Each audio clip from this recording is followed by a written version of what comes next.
If you look at your retirement account right now, you might see the Wilshire 5000 index in there. Oh, yeah, it's completely legendary at this point. Right. I mean, it's supposed to track all 5,000 public companies in America, basically acting as this vast, sweeping guarantee of ultimate diversification. That's the selling point, yeah. Exactly. But there's just one problem. If we were prioritizing accuracy today, it should really be called the Wilshire 3500. Wait, 3,500? Yeah, 3500. Yeah. Because over the last few decades, America has quietly lost thousands of public companies. I mean, they have simply vanished from the public markets. It completely shatters the assumption most of us walk around with, you know?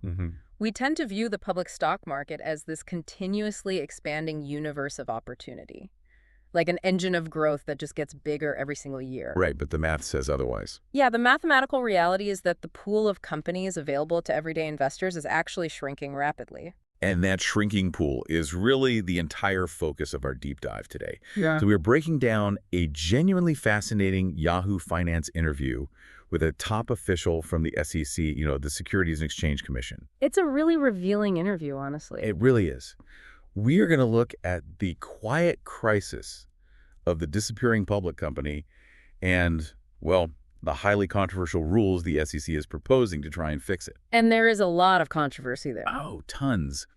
Our mission here is to decode exactly what this regulatory tug-of-war means for you, the everyday investor, without getting buried in all that Wall Street jargon. Sounds good. Okay, let's unpack this. Because the sheer scale of this drop-off is just, it's hard to overstate. The source material notes that the number of public companies in the U.S. today is about half of what it was 30 years ago. Which is wild when you think about it. I mean, 30 years of massive economic growth, entire technological revolutions, population expansion, Right. and despite all that, the roster of companies that you can actually log into a brokerage account and buy a share of has been sliced in half. So to really visualize the mechanics of what's happening here, imagine the public stock market like a massive, sprawling shopping mall. Okay, I like that. So back in the 90s, you could walk into that mall and every single storefront was open, right? Anyone with a few bucks could walk in, browse around, and participate in the economy. Yeah, a totally public space. But today, you walk into that exact same mall, and half of the major anchor stores have frosted over their windows and locked their doors. They've converted into these private, VIP-only boutiques. That's a great way to picture it. And they get it because they realized they don't actually need the everyday foot traffic anymore. I mean, a few billionaires and massive institutions are essentially buying their entire inventory out the back door. What's fascinating here is that that is the exact mechanism driving this trend. And it has profound implications for how wealth is generated in this country. Right, because everyday people are left out. Exactly. The SEC official emphasized that public companies are historically the surest, most robust way for American investors to build a diversified nest egg. But today, because of the massive explosion of private equity and venture capital, I mean, companies can raise hundreds of millions of dollars without ever dealing with the headache of an IPO. An initial public offering, right? Yeah, exactly. They just stay in that private VIP boutique for a decade. And by the time that company finally decides to open its doors to the public mall, the most explosive, lucrative growth phase has already happened entirely behind closed doors. So the everyday investor is completely locked out of that initial wealth creation. Completely locked out. Which naturally forces the SEC to ask, how do we get these companies back into the public eye? Because regulators can't force a private tech unicorn or a massive startup to go public. Right, they don't have that power. They have to make the public market look enticing again.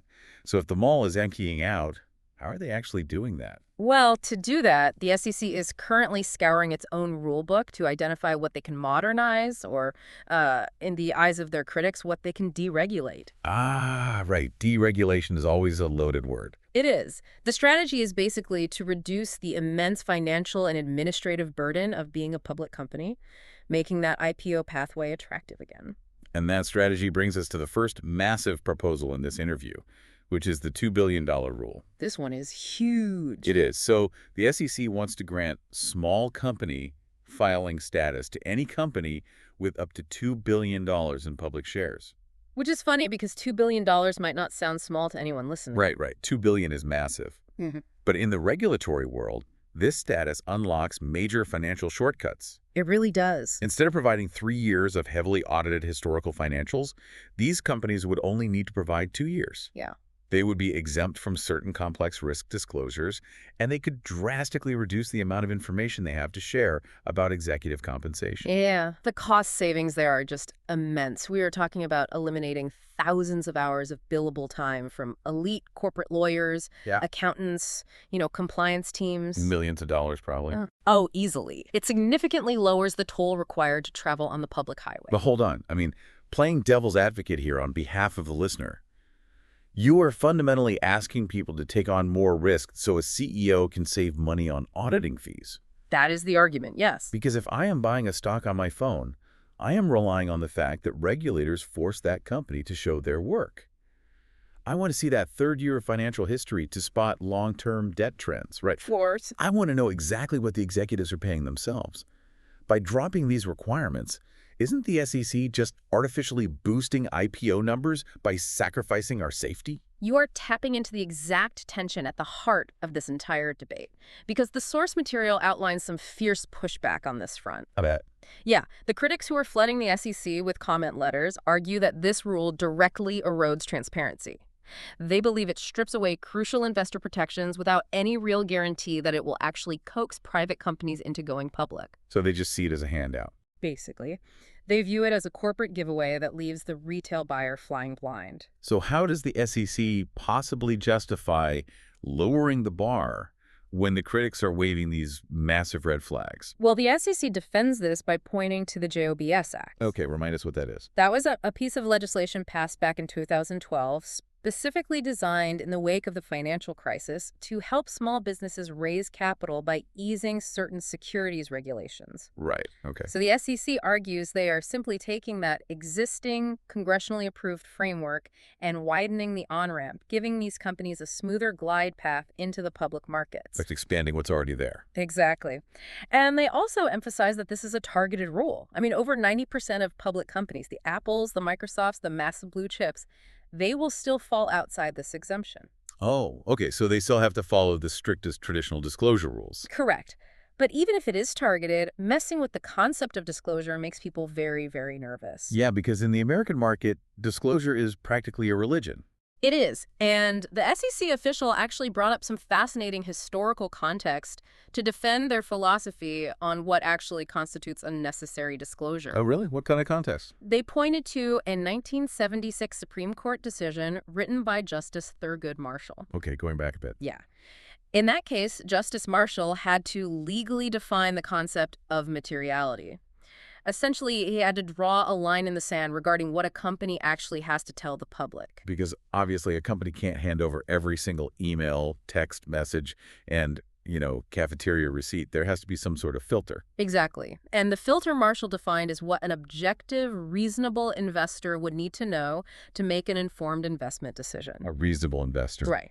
The standard isn't about satisfying the curiosity of an analyst or providing peripheral background details. It is strictly about what is materially necessary to decide whether to buy or sell a stock. So the current SEC leadership argues that demanding a third year of financials from a relatively new company or forcing them to draft hundreds of pages on minor risk factors, it crosses the line into peripheral information. They think it's overkill. Yeah, they want to hew strictly to that 1976 standard of materiality to strip away the excess friction. Okay, I understand the logic of trimming the fat, even if I share the critics' hesitation. But if the $2 billion rule is causing a stir, it is just a drop in the bucket compared to the second proposal we need to cover. Oh, yeah. Because this next idea caused an absolute earthquake in the financial community. You were talking about the semi-annual reporting option. Exactly. So the SEC proposed giving companies the option to report their full audited financial statements twice a year, semi-annually, instead of the traditional quarterly reporting that our entire financial system is built upon. But which is a huge structural shift. It is. And here's where it gets really interesting.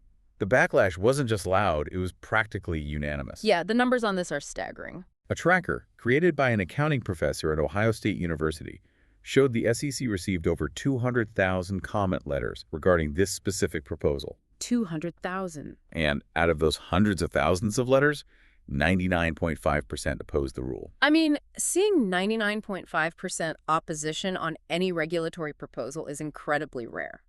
It is just a unified wall of resistance from asset managers, retail investor advocacy groups, and institutional analysts. But wait, if 99.5% of the public feedback is a unified, absolutely not, how can the SEC possibly justify pushing this forward? It's a tough sell. It feels like they are just catering directly to corporate lobbyists who want to hide bad news.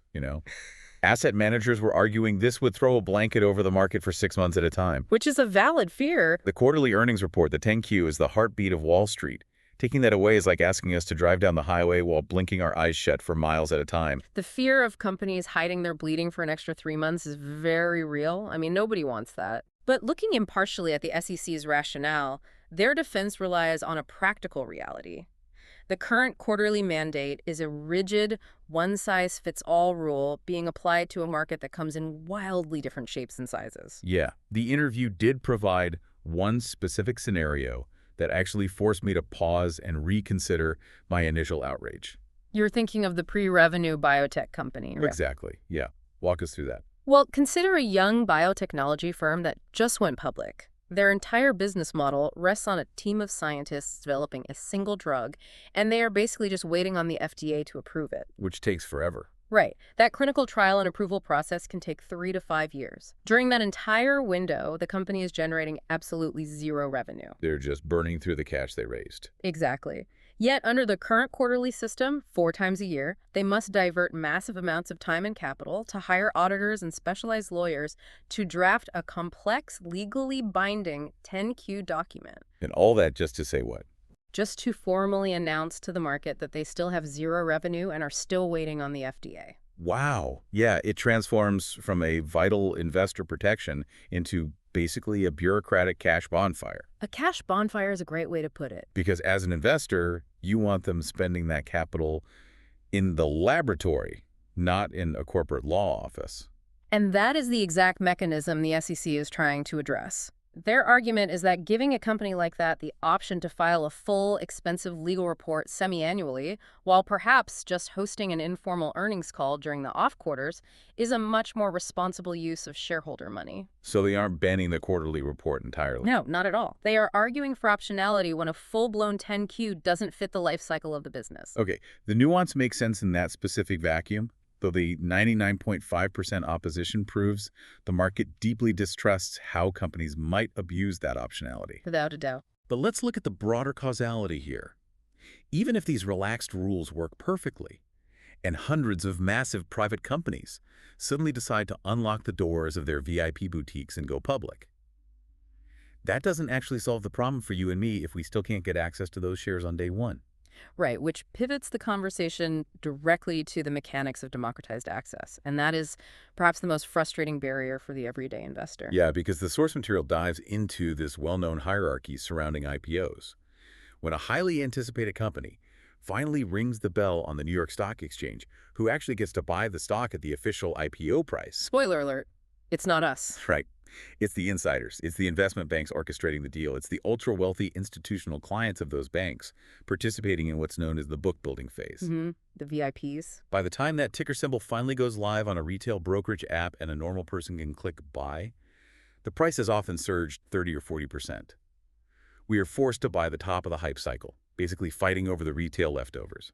This hierarchy has bedeviled the market for over 40 years, and to their credit, the SEC official acknowledged it as a systemic issue. It's been going on forever. Yeah, industry figures like Chuck Schwab have spent decades trying to engineer ways to pool retail demand so everyday investors aren't always relegated to the back of the line. Right. So the SEC is actively reviewing the market structure to determine if their own legacy rules are inadvertently cementing this hierarchy and blocking democratized access. But the SEC official also offered a pretty stark reality check about fighting to get to the front of that line, didn't they? They did. They issued a very strong note of caution. Yeah. Because the mechanics of an IPO are inherently unstable. Yeah, it's not a sure thing. Exactly. The assumption is that getting in early is a guaranteed golden ticket. But the reality is those first few months of trading are historically volatile. For every stock that skyrockets on day one, there is another that immediately plummets below its offering price as early investors cashed out. Right, so being at the front of the line sometimes just means you are the first person to take a massive hit to your portfolio. That's the danger. The underlying message from the SEC is that while democratizing access is a priority, Maintaining a long-term perspective is the actual key to wealth generation. So don't panic if you miss day one. Exactly. Being locked out of the first 10 minutes of an IPO does not lock you out of the compounding gains that happen over the next 10 years. That's a great point. But the landscape of when those gains happen and when you can actually execute those trades is also colliding with modern technology. Absolutely. Which brings us to the final piece of the interview, and it highlights an infrastructure shift that feels entirely inevitable at this point. The SEC is preparing for the 247 market. Yes. The official confirmed that the SEC is hosting a dedicated roundtable on September 17th. Okay. And this is to formally explore the infrastructure readiness, the legal ramifications, and the extreme risks of moving the U.S. stock market to continuous, round-the-clock trading. When they say 24/7, I mean, what are the actual logistics of that? I can't imagine human Wall Street market makers just never sleeping again.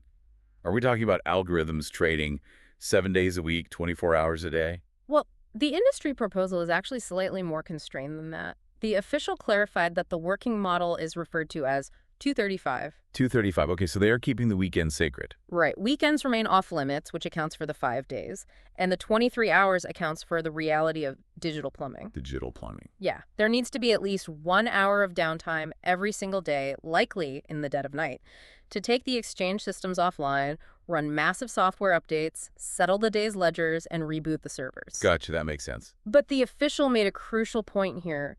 Structurally, we actually already exist in a pseudo 24-hour market. Because global finance doesn't stop when New York goes to sleep, right? I mean, when the NYSE closes, Tokyo is waking up, and then London comes online. Exactly. Furthermore, we already have derivative products like financial contracts, futures, things that derive their value from underlying assets like the S&P 500, and they are trading nearly around the clock globally. So the infrastructure is basically there. Yeah, the pressure on the actual U.S. stock exchanges to expand their hours is driven by the need to remain competitive in a digitized, interconnected world. Where retail investors expect everything instantly. Right. People expect to buy a stock with the same instantaneous convenience as buying a product on Amazon at midnight.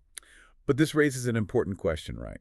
If I am an everyday retail investor and I wake up to some breaking news at 3 a.m. Eastern Standard Time, open my app, and hit sell on a stock in this new 235 market, what is the actual mechanism executing that trade? That's the million-dollar question. Like, am I getting the same fair treatment I would get at 2 p.m. on a Tuesday? The mechanical answer right now is almost certainly no.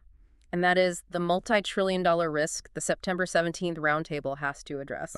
It comes down to a concept called the bid-ask spread, which is basically dictated by liquidity.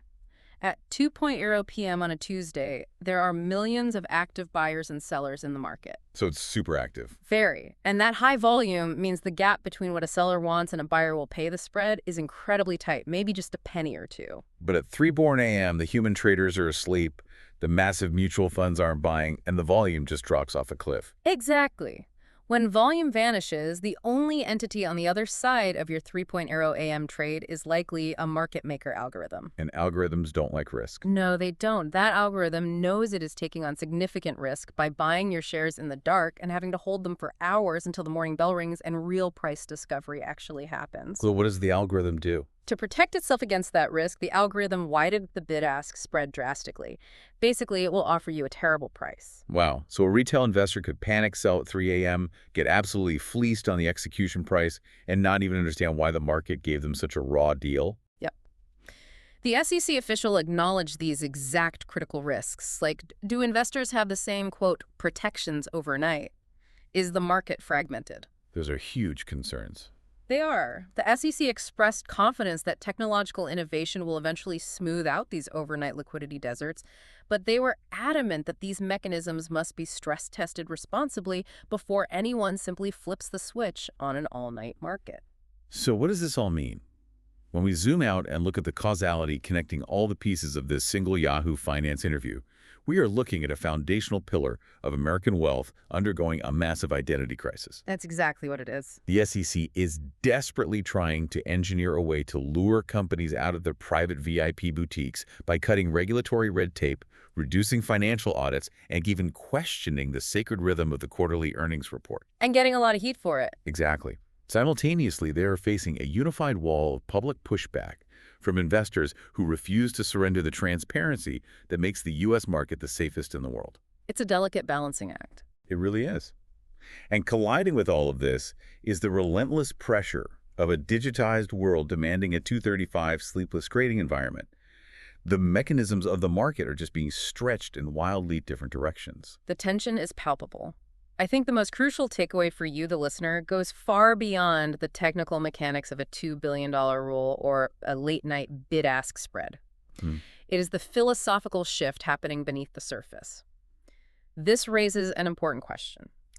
If the rigorous reporting requirements and strict protections of the public market are continuously hollowed out to mimic the ease of private equity, Right. and if trading morphs into a 235 global casino where retail investors risk losing their shirts to overnight algorithms, does the very definition of a public company fundamentally change for the next generation of investors? That's deep. The core identity of the American stock market is being rewritten, one obscure rule change at a time. That is a brilliant and honestly slightly unsettling reality to end on.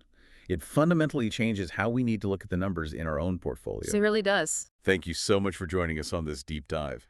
The infrastructure of the market is evolving rapidly, and the best protection you have is to understand the mechanics behind the curtain. Keep asking the hard questions, keep challenging the assumptions, and always stay curious. We'll catch you next time.